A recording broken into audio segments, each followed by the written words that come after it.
is Michael Gardner. I'm the Superintendent of Sierra Unified School District. I want to speak a little bit today on Sierra Unified School District and its future. Sierra Unified is recognized as one of the finest school districts in the state of California. Our test scores recently put us in the top 10% of school districts in the state. We have great facilities. We have people that take great pride in the schools. We have a bus system that's second to none. But all of these things cost money. And I want to talk a little bit today about some of the roadblocks that are keeping us from continuing to be the great district we are.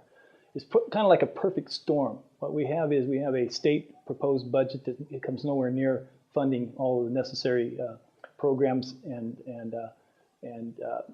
types of activities that we need.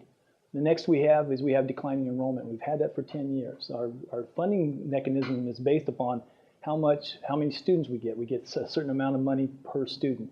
As we lose students, we lose money there.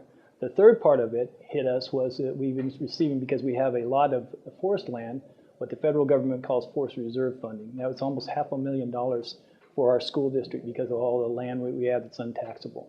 You combine that all together, and the district has had to make budget cuts of almost $3 million out of a $22 million budget.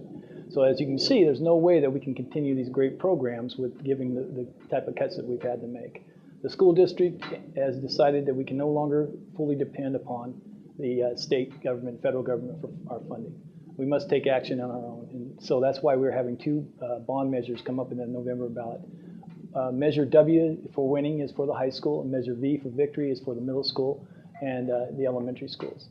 Measure W will provide necessary funding for address all the needs of the high school. It will provide funds to upgrade electrical systems, improve classroom computer technology and science labs, improve job training and vocational education classrooms, upgrade our farm, improve energy efficiency, as well as major improvements on all of our athletic facilities.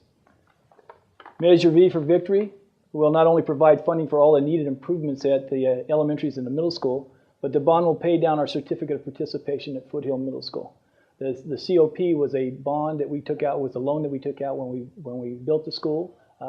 Typically the funding for that is when you need a school, a state will provide half of the funding, the school district has to provide the other half. At that time, 14 years ago, the district decided that they would not burden taxpayers with money, with taxes, that they would pay the loan themselves. So they took out a loan. As we've lost enrollment and as we've had declining as far as funds available, we can no longer afford to pay this payment. The payment takes out of our general fund $1.2 million per year. The bond would help pay that down so that we could bring that $1.2 million back into our general fund to pay for all the programs that we've had to cut at all the schools. I am urging each and every one of you to vote yes on Measure V and Measure W for the future of our next generation of students at Sierra Unified School District. Thank you.